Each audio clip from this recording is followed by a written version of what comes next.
Hello, everyone. My name is Alex Arapidas here on behalf of the marketing team at School Health. I'd like to thank you for joining us today and participating in our Public Access Bleeding Control What You Need to Know webinar. There's been a lot of stress on emergency preparedness due to recent events, and we want to help prepare schools for accidents and emergencies during Stop the Bleed Month.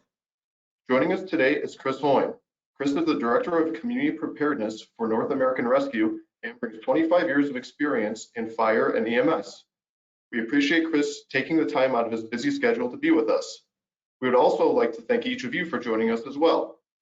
Before I turn the time over to Chris, I would like to review a few quick things about today's webinar. We will not be taking audio questions, but you can submit your questions via the Questions Interface tab in GoToWebinar. You can submit your questions anytime during the presentation. Chris will present for about 45 minutes, after which we will take questions in the order that they were received. This webinar will be recorded and a link to it will be posted on the schoolhealth.com website, and we'll email the link to you for future playback. Everyone who attends today's webinar will also be receiving a certificate of attendance for joining us. You should expect a link to the webinar in that email as well. If you are having technical difficulties with audio or visual portion of today's webinar, please call GoToWebinar directly at 855-352-9003. That number once again is 855-352-9003. I would also like to share a disclaimer of possible graphic images of wounds that may be presented during today's webinar. With that being said, let's turn the time over to Chris. Thank you. I appreciate it. And yes, May is National Stop the Bleed Day month, and next Thursday, the 25th, is National Stop the Bleed Day. So we thought we'd start with the Stop the Bleed PowerPoint presentation. For those of you who have not had a Stop the Bleed class, I would suggest after seeing this, you try to find an instructor in your area so that you can do the hands-on portion of the class, or even take the whole class again, because the hands-on portion is kind of the most important part. After this, we'll be going into the kits and kind of what's in the kits so that everybody knows. All right, so Stop the Bleed program. This educational program represents a joint effort of many organizations: the American College of Surgeons Committee on Trauma, the Department of Defense, the American College of Emergency Physicians, the National Association of EMTs, and the Committee on Tactical Combat Casualty Care. So all the information that we have now, that we know that tourniquets are good, that they do save lives, comes from the military and the Committee on Tactical Combat Casualty Care. So all they care about is saving soldiers' lives. So if you ever see Saving Private Ryan, where they're yelling medic, and there's one guy doing all the medical skills, now they give every soldier a individual first aid kit. They teach them how to use those, and the first thing they do is try to help themselves. If they're in the middle of a firefight, then the people next to them, it's more important for them to be shooting back than it is to help the wounded. If they can, they will help the wounded if the guy can or lady cannot help themselves. This is where all this information comes from. So again, some of the images shown may be disturbing. The number one cause of preventable death after injury is bleeding. So where can you use this training? We know that active shooter gets all the attention. It's what you see on TV. However, there are many ways to, there are many incidents of, and it's much more likely that you will encounter other ways of bleeding, including car accidents, something at home, maybe at school, where students are playing around and a hand goes through a window or something like that. You have maintenance men on the grounds using saws, something like that. In the case of in Georgia, they put kits all over their schools in the state of Georgia, and they had an 8-year-old girl fall off the playground, fractured her humerus and lacerated her brachial artery, and a school nurse was able to put a tourniquet on and save her life. So I know, again, gun violence or violence always gets the headlines, but there's many applications. So the first thing we want to do is identify life-threatening bleeding. And that's our goal, right? And then we're going to take steps to stop the bleeding using pressure, packing, and tourniquets. First, your safety is important, even if it's not an active shooter situation. For instance, if you just stop at a motor vehicle accident, you hear a couple times a year that a Good Samaritan was trying to help people at a car accident. However, they end up getting injured or killed because other people aren't paying attention. So make sure, whatever the scene is, that it's safe for you to help the victim. And if it's unsafe, see if you can take the victim with you. Your safety is your first priority, so if you can, wear gloves. While the risk of transmission is extremely low, it is not zero. Avoid direct contact with blood or body fluids on your skin, eyes, or mouth. And the kits will come with gloves, so wear them whenever possible. And even if you don't have any signs of blood on you, please wash your hands afterwards. So we want to alert 911, we want to identify the bleeding, and then we want to compress. So alert 911, we want to make sure that we know where we are, the number of victims and the status of the victims, and if there's any ongoing threats to your safety, so that they know, do we just need the fire department? Do we need the police department as well? All right. Bleeding, we want to look for find the source of the bleeding. We want to look for continuous bleeding, large volume bleeding, pooling of blood, maybe blood-soaked clothes, blood that is pulsating, so that to give us a clue that it might be arterial bleeding. There may be multiple places the victim is bleeding. Clothing may also be hiding life-threatening bleeding. So if possible, let's expose that injury so that we can see the exact injury and where it is. All right.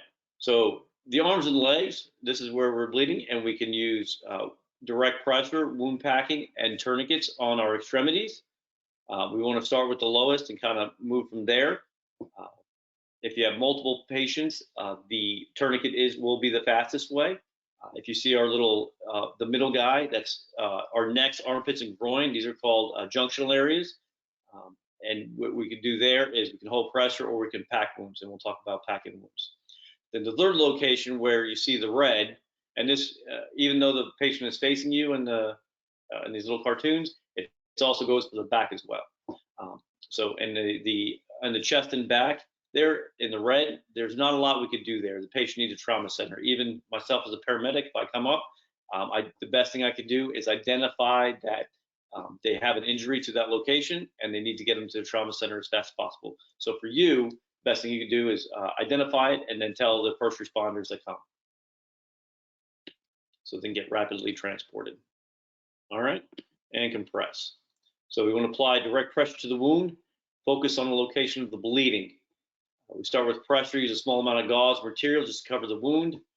We want to apply pressure directly to the bleeding site, and it may require a significant amount of force. And we'll go over that in a moment. All right.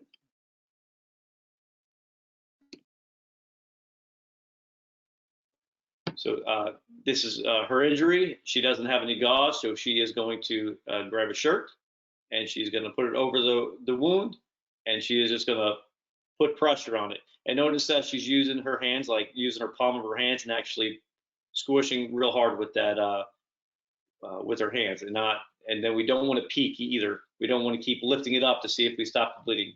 We hold pressure. If it keeps coming out, then we're going to have to go to the next step, which is either wound packing or tourniquets.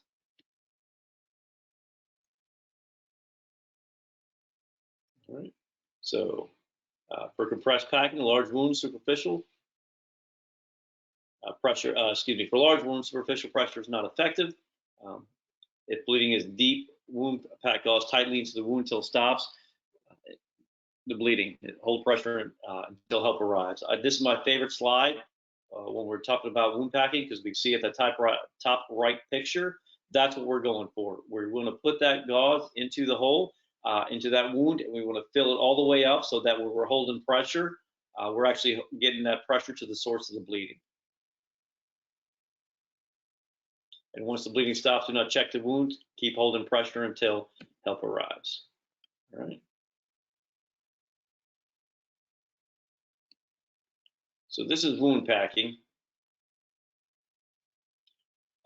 know that when you're doing this, that there may be bones because you're going to be sticking your fingers inside the injury. I would like to keep that pressure and not keep taking my hands out like that. And I will try to demonstrate this a little later when we go over the kits. But the goal of the object again is to fill that wound cavity and then get that so it's nice and tight. So we're holding that pressure, that it is getting to the source of the bleeding.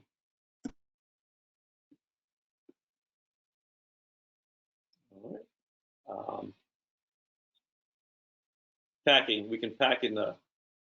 Oh, excuse me. Compress the tourniquet. We want to apply 2 to 3 inches above the wound. We're only going to use this in the extremities. Do not place over the elbow or knee. Tighten tourniquet until the bleeding stops. Do not remove the tourniquet. All right. We also don't want to, if we put it over like your jeans, we want to make sure that we remove the knives, keys, wallets, cell phones, whatever's in the pocket, so that there's nothing between, except for a little bit of clothing, between the tourniquet and this and the injury and the skin. So the tourniquet should be applied 2 to 3 inches above the wound. We can apply to others or on yourself. We'll go over that.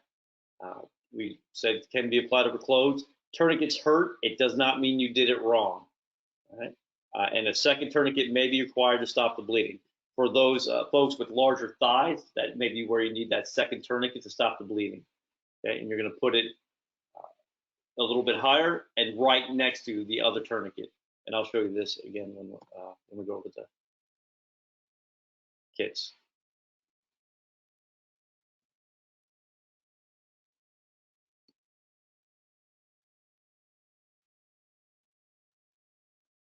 So we're gonna show you how to apply the tourniquet, and I will talk you through it. So you see that you can either use it comes already pre-looped through that buckle, so you can either slide it onto the extremity or you can do that. That is the most important part right there, is making sure that we get that tight, because if it's not tight, you cannot overcome that slack. It doesn't matter which way you turn the windlass, as long as you keep turning the windlass the same direction. And then we turn it until the bleeding is controlled. And then we're going to click it in. It's going to want to go back the same way, the opposite way of you were turning. So we want to make sure it's clicked into that windlass clip. We bring that, the tail, if we have a bunch of tail there, we bring it through so that it's harder for it to come undone. If we leave that tail hanging, then somebody can step on it. We're going to move our patient. It gets caught on something. It can come off, and then the patient starts bleeding again.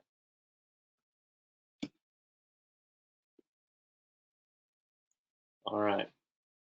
So these are the different tourniquets that are approved by the U.S. military on that committee on TCCC that I was talking about earlier. The CAT tourniquet is probably the most prevalent. The soft T. All the information we have comes from the CAT and the soft T. Those were the only two tourniquets initially that were until 2016, I believe, that were used in the U.S. military. And then they added the SAM-XT, the RMT, the TMT, and the TX3. The tourniquets do not expire. So if you have an older CAT, it is not expired as long as it's still in good condition. You do not need to replace it. These again are the recommended stop the bleed tourniquets. And these are pneumatic tourniquets. We really don't use those pre-hospital because pneumatic is like a blood pressure cuff, and we don't want them getting punctured or something happening to them. So those other ones are used pre-hospital.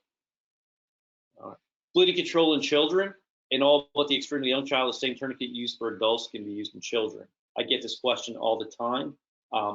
When we go over the CAT, I will show you that it can go down to a 5-inch in circumference, which if you look at the studies they did, is basically the average size of a 6-month-old upper extremity. So it will fit. We have body cam footage of an officer put it on a 2-year-old that was stabbed. We get officers, and because they have body cam, we get kind of videos quite a bit of the tourniquets being used. And for the infant or very small tile, again, direct pressure on the wound is described, and we can also pack wounds. Now, with the very old and the very young, they may not know that you're trying to help them. We talked about how tourniquets do hurt, so they might try to take it off. So you got to be aware of that. All right, these are frequently asked questions. So we have impaled objects. No, we do not. We do not remove them. We try to pack them in place. We kind of pack around them so that they don't move. We don't just pull them out. Improvised tourniquets. What we do know from a long history of the military is that in previous conflicts, soldiers were given improvised tourniquets and they just don't work. In Vietnam, 2,500 soldiers died because of an isolated gunshot wound to an extremity. So we know they do not work. Commercially available tourniquets and the ones that are used are approved by the Committee on TCCC are the ones that work. There are plenty of tourniquets out there on the market. If you go to Amazon, you will even find counterfeit tourniquets. So you got to be aware of that. So make sure you're getting your tourniquets from a reputable dealer like School Health. So loss of an arm or leg. So if you put a tourniquet on, it does not necessarily mean that you're going to lose the arm or leg. Okay, sometimes most of the time, if you do lose the extremity, it's because of the injury, not the tourniquet if used one of the approved tourniquets. We would like to leave the tourniquet on less than 2 hours. However, if the situation is so that it's going to be beyond 2 hours, we do not take it off. We do not let it bleed or do anything else. We leave it on. We want to mark the time on our tourniquet to make sure that that the surgeon knows what time the tourniquet was applied. We talked about pain. Tourniquets do hurt. So again, it doesn't mean you're doing it wrong. You're going to have the pain from the injury, the pain from the tourniquet. So they do hurt. In summary, your personal safety is of the utmost importance. Make sure you're keeping yourself safe, whether it is in an active violence situation or on a car accident. We find the bleeding. We can press with pressure and or packing. Press with a tourniquet and wait for help to arrive. Okay, again, for more information, go to stopthebleed.org so that you can find a class in your area so that you can go ahead and do the hands-on portion of the class. And the only thing more tragic than death is a death that could be prevented.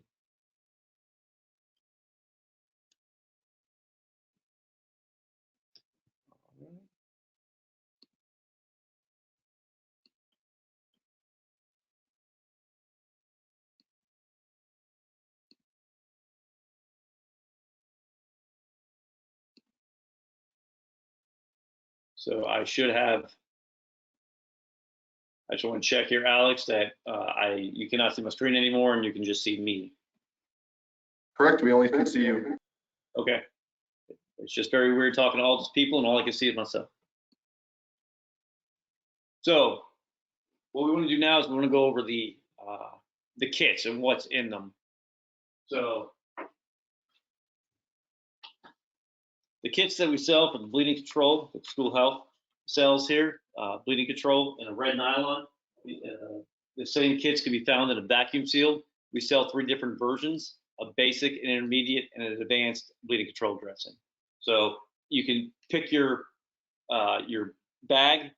Most schools I talk to like the vacuum seal because they know that if I'm looking at it, they know that everything is in that kit. So it's a question I get a lot.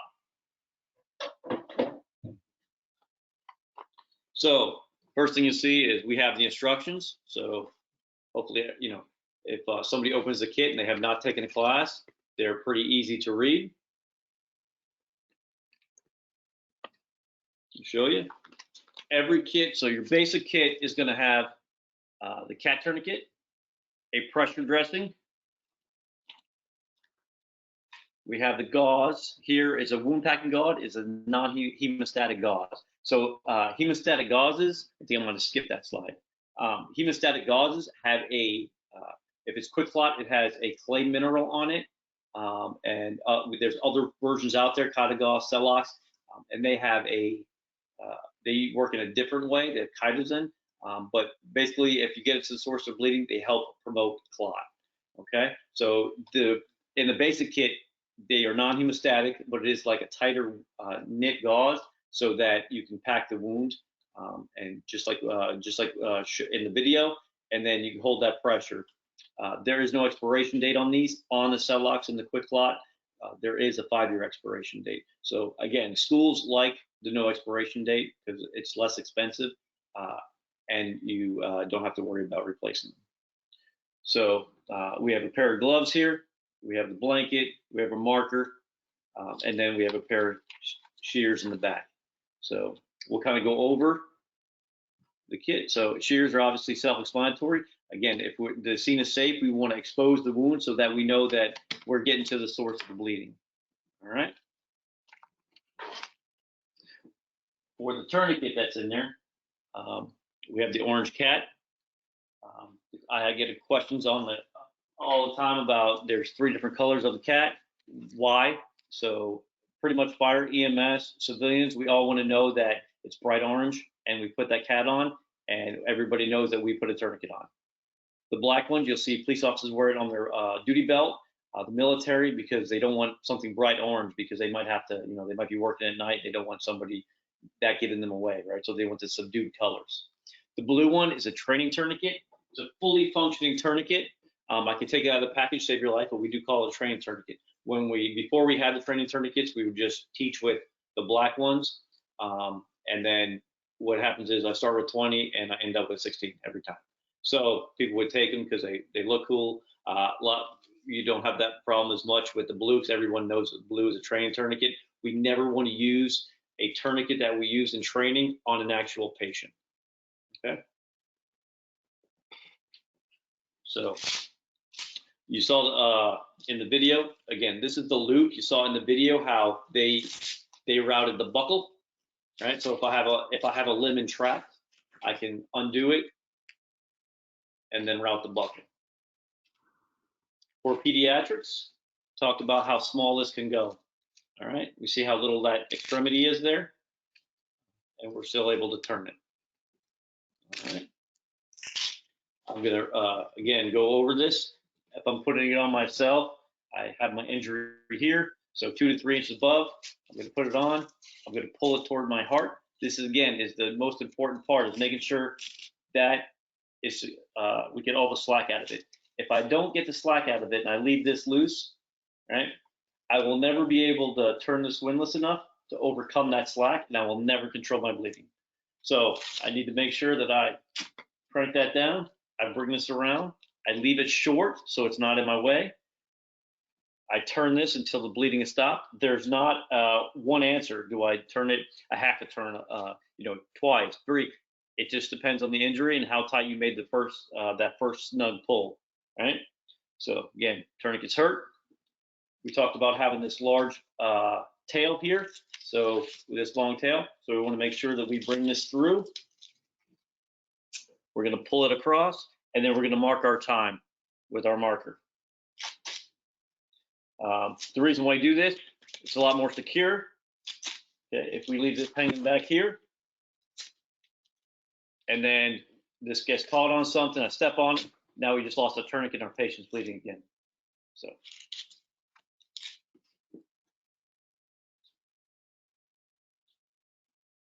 All right, so that is our tourniquet. So this is a 6-inch, basically ACE wrap.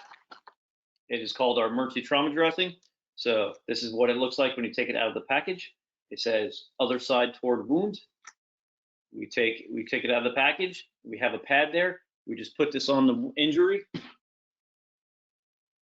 So we're going to say this is my injury. It's not bad enough for a tourniquet, but it's more than I need a Band-Aid for. So I'm going to go ahead. I can hopefully expose the wound, and then I'm going to just keep this. I'm going to wrap it. I can make it tight if I need more pressure by pulling as I come around. Okay. So that's how we do it. And at the end, it just has a piece of tape and kind of secures to itself.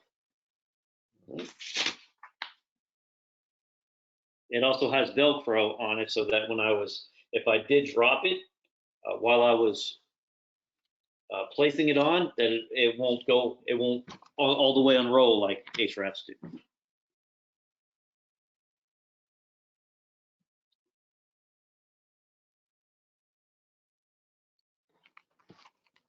So our gloves, self-explanatory, but we take them, we just undo our little napkin holder here. All right, these you're gonna have to unroll, and then we can put them on.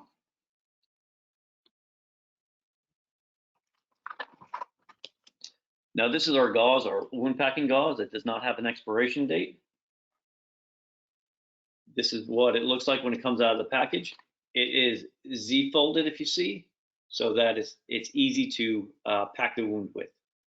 So you can pack the wound with what we talked about, the regular wound packing gauze, which does not have a expiration date, or the quick clot. And we'll go over that in 1 second.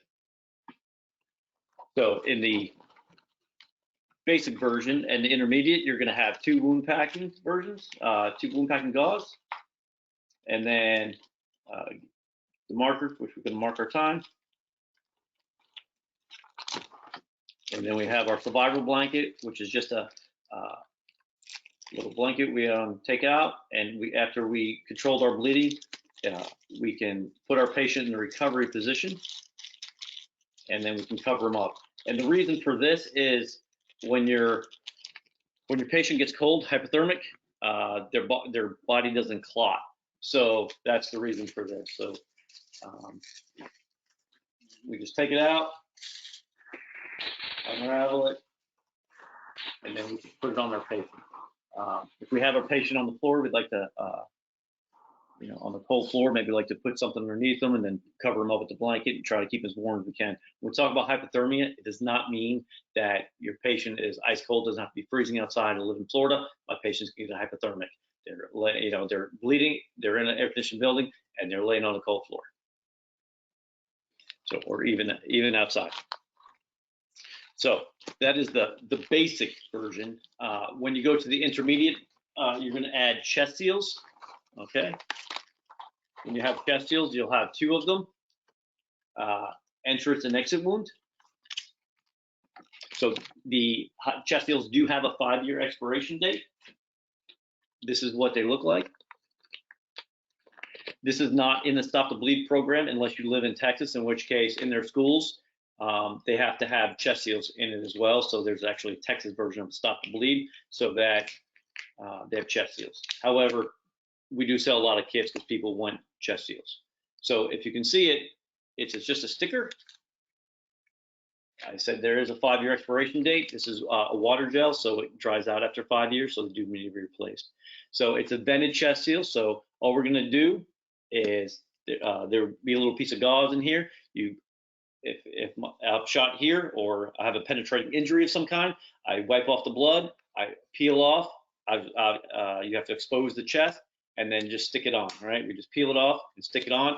Put that little hole right over the injury. And then we can remember that we have to check the back too, because we have 2 of them, right? So we have an entrance wound, might have an exit wound. So that's in the intermediate version. And then in the advanced version, there will be the chest seals and the quick clot bleeding control dressing. So again, 5-year expiration date. It is an expensive bandage by itself. It costs $30-something just by itself. It is. People ask me, is it worth it? Well, it always depends on your budget, right? If somebody was using it on me, I'd like them to have this. But it's not magic fairy dust. You have to get it to the source of the bleeding in order for it to work. Okay. So I wanted to just go over see if we can do the wound packing again.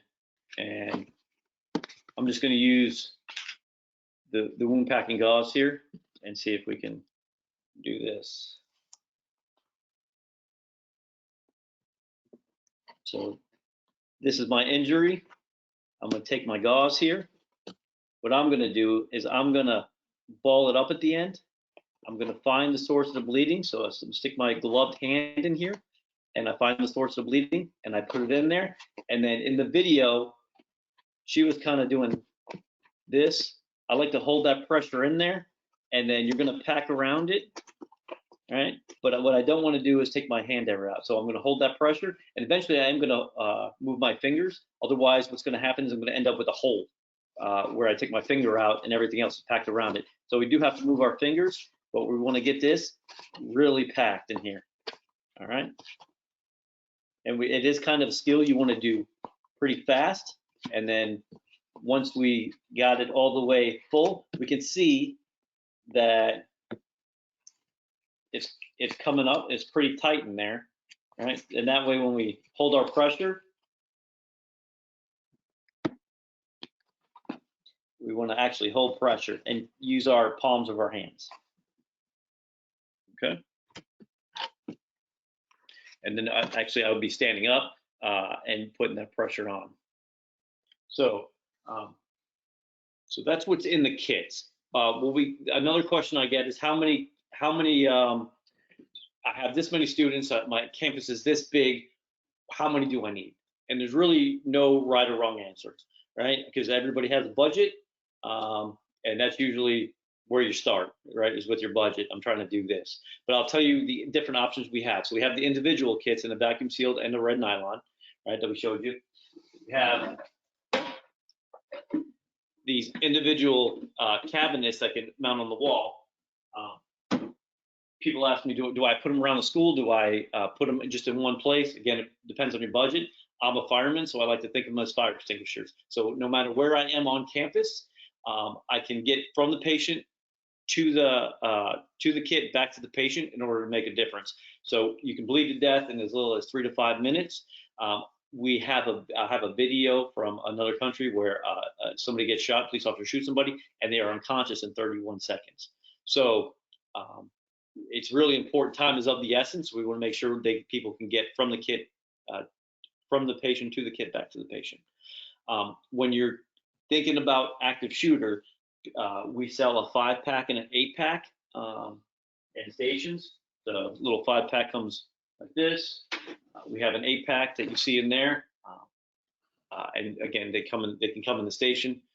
And the reason why is we looked at active shooter statistics from 2000 to current. So we have we took the number of patients, right? If you take out Vegas, basically the number of patients in an active shooter is 6.7. Can't have 0.7 of casualty, one more than the averages. Excuse me, 0.7 goes to 7 kits. Can't have and then one more than the average is 8. So that's how we came up with the 8-pack. And then if you take away the ones who are deceased, basically you're looking at 3.6 casualties, right? 0.6 up to 4, and one more than the average is 5. And that's how we came up with those. So there is we actually looked at data, and we didn't just pick a random number out of the air. We said this is what the data says, so this is why we did that.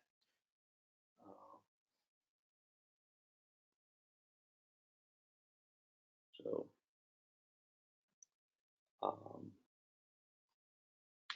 Alex, I think.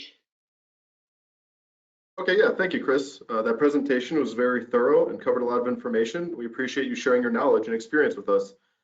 We have received a few questions during this presentation, so we're going to take a few minutes to address these, okay? Yep. So Sean asked a question, where is the best location for placement of the bleeding station emergency bags? So the answer to that is depends on your emergency plan, right? That's another question we get all the time is making sure that people know where they are, right? If they're in an office and nobody knows where they are, that's not a good plan. We have people mount them, like these 8-pack and 5-pack stations, in a place where people gather. If they're, when you're thinking about kind of an active shooter, we have people say, do I put a kit in each classroom? You can, depends on your budget. When you go into should I put them in the hallway? Well, we all know that when that everybody practices lockdowns, right, for an active assailant. So, if they are in the hallway, people are going to be locked in their classroom. So if you have an injury in your classroom, it's a hard thing to say, because if I have an individual kit in my classroom, people ask, is this just good for one patient? It really depends on the injuries. So if I have multiple people injured, one of them needs a tourniquet and the other one just needs a chest seal and a emergency trauma dressing, because I don't need a tourniquet for that person, then yes, it'll do for two people. But you may need more than one, depending on the injuries to the patient. So really the best answer for that is depending on your budget and a place where people know where they are, and whatever the emergency plan is that fits with that, right? So if you have a school nurse, say it's not an active assailant, that somebody gets hurt in the back, and you have your maybe school resource officer, your school nurse respond to that location, right? And they bring it with them. So other people choose to have one in every classroom. Other people choose to have one throughout the school. So the answer really, there's no right or wrong answer. It really goes back to your emergency plan. But in your emergency plan, making sure that people know where they are. And then I would say that if you don't have a school resource officer, that you invite the police officers to your school and tell them that if you do have an 8-pack station, or a 5-pack, or this is where our equipment is, because it will help them in case of an emergency. Same thing with your local fire department, because if there is a lot of patients, then that kit is going to be a force multiplier for them. So it'll be helpful for them to know where it is. Awesome, thank you. We have another question from Autumn, and this is from earlier in the presentation, and she asked, if you have a large wound, for example, somewhere in the abdomen, do you need to tie the ends of the packing material together? Like if it was like gauze or even 2 rags, do you have to tie them together, or can they be separated? So what we don't want to do, we don't pack an abdomen. All right. So when we looked at that, slide, and there's a big red oval on our chest, and you can flip that patient around, it'll be on the back. We don't pack there. If you have a large wound, say in your, say in the groin area, right, and your pelvis, and you don't have to tie them together. All you do is and that's why we have 2 gauze in there, is that you pack the gauze, and then if you haven't filled that cavity yet, then you pack more gauze behind it. So we don't need to tie them together. We just keep packing that wound until we get the result we want, is of the gauze coming out of that wound, of that injury. So no need to tie them together. Just keep packing behind it and keeping that pressure on it. And if you use the hemostatic, so you have the advanced version that has the hemostatic, it also will come with a wound packing gauze. So you want to use the quick clot first, because that will help to form that clot when you get to the source of the bleeding. And then you're going to pack that wound packing gauze behind it if you have to add that second gauze. And it could be larger where you need even more material than that. It really just depends on the injury. But again, no need to tie them. Just keep packing that wound. And you might have to pack the back as well. Like if you had somebody in the in the groin area, and you pack the front, and you still notice there's bleeding coming back, you got to flip them over, and maybe they need to be packed in the back too. So don't forget, we always need to check both sides of our patient. Good question. Thank you. We have another question from Lisa, and it says, can a tourniquet be cleaned and reused, or should you throw it away and buy another? So it is a one-time use item. So because you're just going to have blood on them, probably if you used it for real life, it is going to have blood on it. It's going to go to the hospital and you'll never see it again. It'll come off the surgery and get thrown away. It does lead me to something I talked to before, but I don't think I expanded upon it, is when we talk about, and I'll do it on my arm just so it's easier to see. Probably wouldn't need a second tourniquet on my arm. But if we had to add a second tourniquet, all right, so we put this on. Again, normally this is going to be a larger thigh, and we tried to take this off. We tried to turn it. We're maxed out. We can't turn the windlass anymore. So then we're going to have to add that second tourniquet. And what we want to do is put that tourniquet right next to it. All right, so we're going to put that tourniquet right next to it, and then offset the windlasses.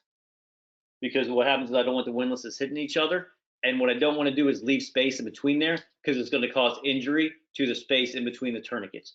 So this is a 1.5-inch tourniquet. We want to put this right next to it, and we want to make this a 3-inch tourniquet. So, and then we turn this as tight as we can too, till the bleeding's controlled. Thanks for bringing that up. So I went over that.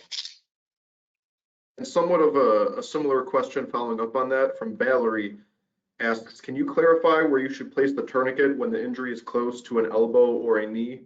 And I'm guessing that means like if the injury was below the elbow slightly, like more toward the forearm or like more toward the calf, where would you place the tourniquet in that case? So if my injury is here, right, and I go 2-3 inches above, I'm right on my elbow. So we're going to go just above the elbow, right? Because we don't want to put it on that joint. So same thing with my knee. I don't want to put it over, so I'm going to go just above. So my injury is here, or maybe I have an amputation or a near amputation, then we can put this tourniquet on as well. So if I have an amputation, and it's not bleeding, we can put a tourniquet on that extremity.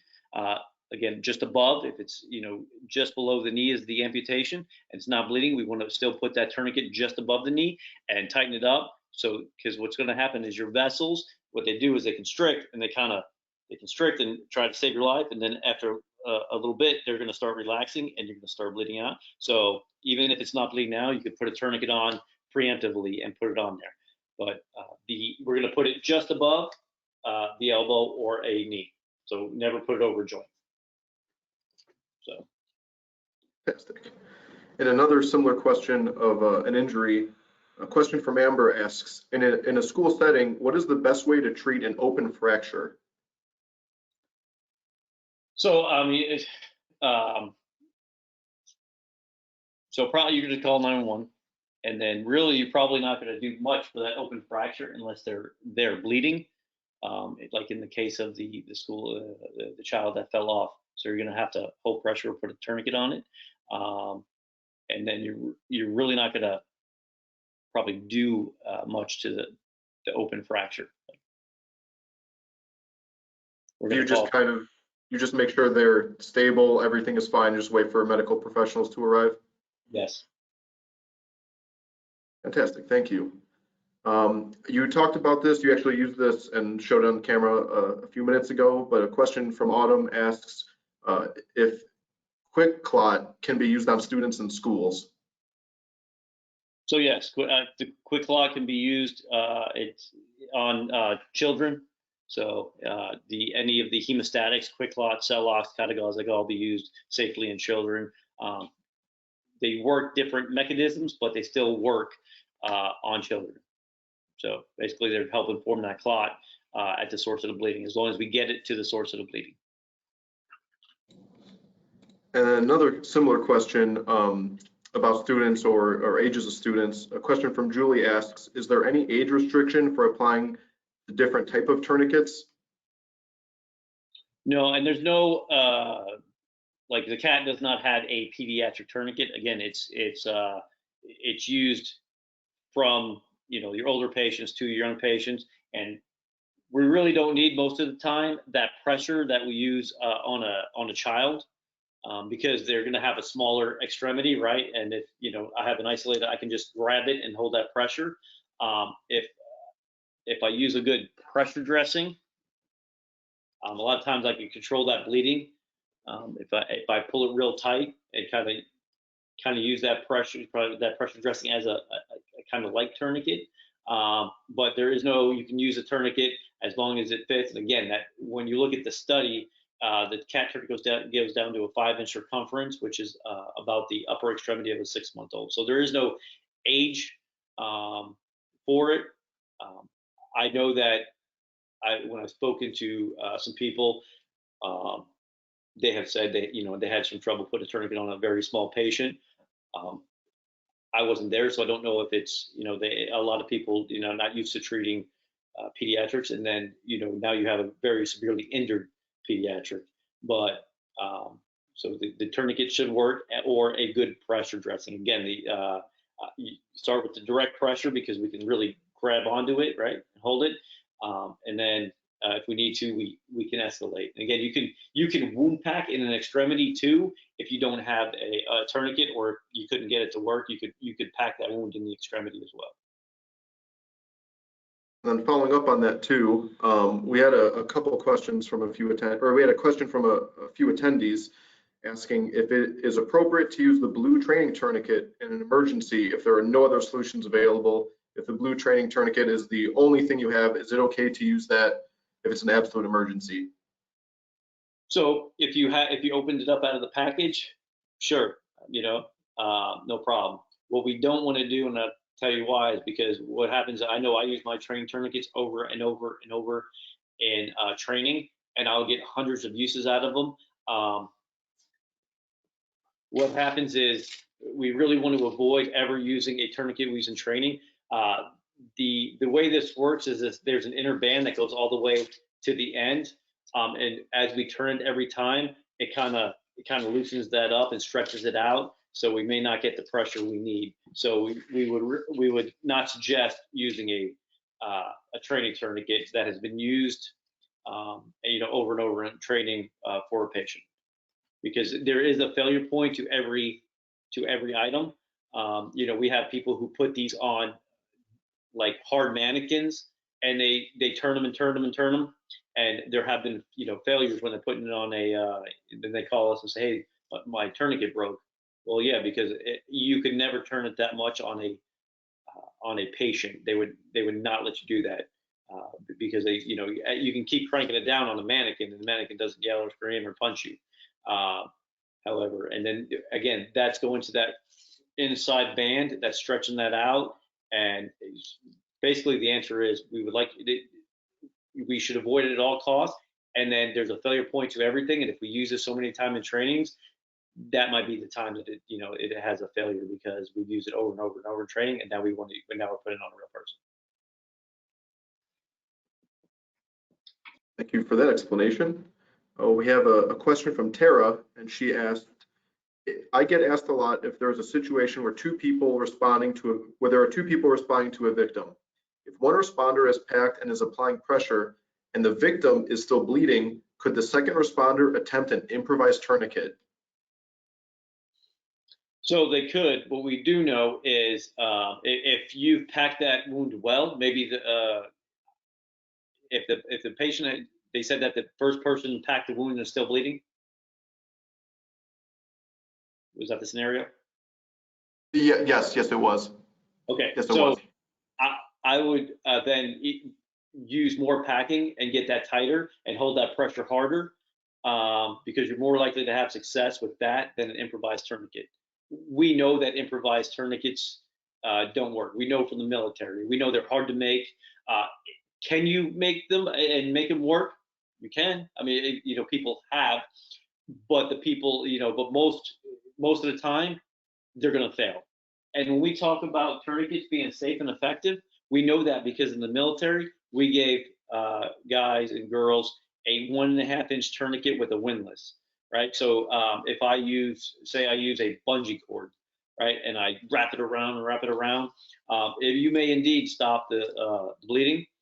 However, you may be doing damage to the vessels and the nerves and everything else in there. So we say tourniquets are safe and effective because they're a 1.5-inch tourniquet, and they apply a pressure that's in a safer range than, say, putting a bungee cord or some kind of string and doing it. We would like to avoid that.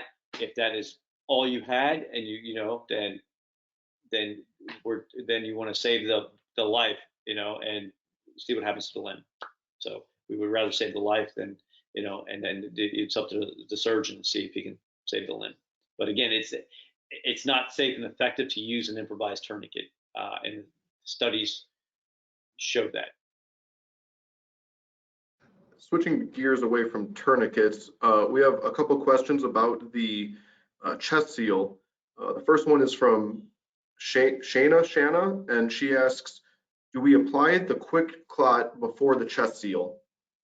So when we're talking about putting a chest seal on, again, it's going to be in your torso area or on your back.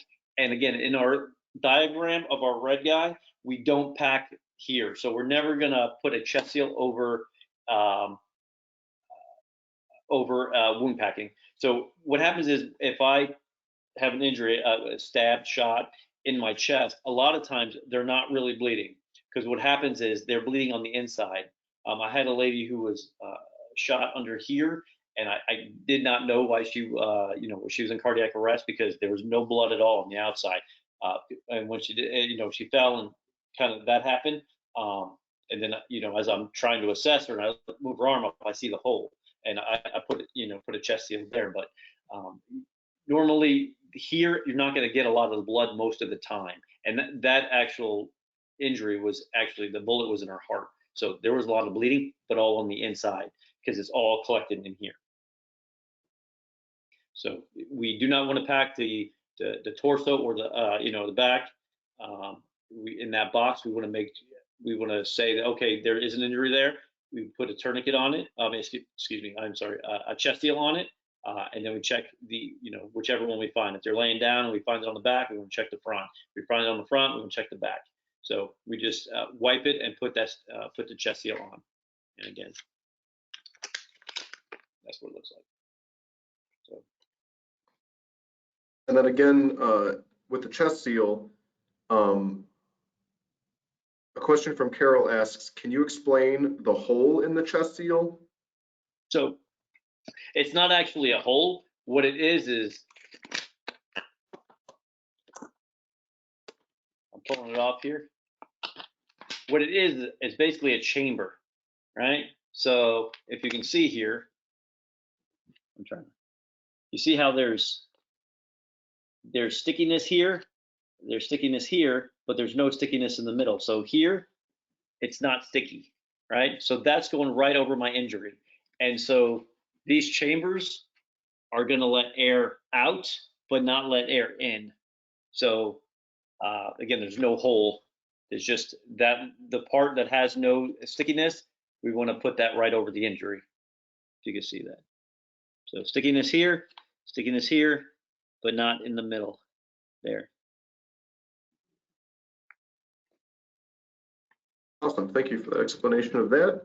We have a question from Elisa, and she asks, is there ever a time that the packing gauze should be inserted moist or not, or if it should always be dry? No, so you just take it out of the package and use it. There's no reason to moisten it. It's going to get, when it, the blood is going to make it moist, but it has the hemostatic agent on there. So as we get it in there and we get to that source of bleeding, then, it's going to become wet, and that the kaolin, if you're using quick clot, is going to, start working with your body's clotting cascade, and then get it to start forming that clot, as long as you keep that pressure behind it. And then a follow-up question from Lisa. She asks, and I believe you did cover this. She asks, is there ever a need to pack a wound and use a tourniquet? So you could. So if I say I only had one tourniquet, right? I put the tourniquet on and I cranked it but I'm still bleeding, right? So I could then pack that injury to finish, so that it's still not. So we stop the bleed, right? So that we're totally stopping the bleed. So maybe I only have the one tourniquet. I cranked it as hard as I could, and I can't turn it anymore. I don't have another tourniquet. So then I could go to packing that wound.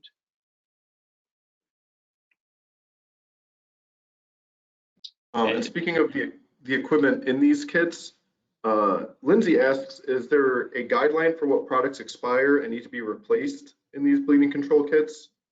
So usually the chest seal and the hemostatic gauze are the two things that are going to expire. If you're by from North American Rescue through School Health, those are the two items that will expire. I know that previously, or if you used some other vendors, or you get them somewhere else, there may be an expiration date on your like on your trauma dressing or something like that. So if you have a vacuum sealed kit and there's an expiration date on here, it's going to have the expiration date of the first thing in the package that expires. So just if you see one, you're like, it's expired. It may not be everything in there. Like I said, the tourniquets don't expire, so you're going to have to open it up and see what that is. But in the kit from North American Rescue through School Health, it will be the chest seal and the quick clot bleeding control dressing. Again, the basic kit does not have an expiration date. I think we can ask one more quick question. We're running out of time here. We have a couple questions about this. I know you touched on this a little bit before. Is it wise? We have a question from Tanya asking, is it wise to place bleeding control kits near AEDs on a school campus? Or I'm guessing that also means for drug emergency kits, other things where it should all be located near each other so it's easily accessible. So yeah, there's a lot of people who are putting just their bleeding control kit in with an AED, or making like a safety wall. I have my AED cabinet, I have my Narcan, I have my bleeding control cabinet. So that everybody knows, like it goes back to what I was saying before about the emergency plan. Everybody knows that that's where it is. If you go through some airports, you'll see the AEDs and the stop and bleed kit in the same cabinet. Again, there's no right or wrong answer. The best thing that we need to do is that everybody knows where they are. So wherever we put them, we know that everybody knows where they are. Okay, and I think that was about all the questions that we can answer in this time. I know there's a number of questions that we haven't had time to respond to, but rest assured, if you've asked a question during the presentation, we will reach out to you with an answer for your question. So thank you, Chris, for being here and going through this awesome presentation for bleeding control and bleeding control kits. For everyone watching, after you exit the webinar, you'll see a survey window. We would ask each of you to please take a moment for this brief survey and help us improve what we've done here today. And that will end today's broadcast. Thank you for joining us. Thank you again, Chris. Appreciate it. Thank you for having me. Appreciate it.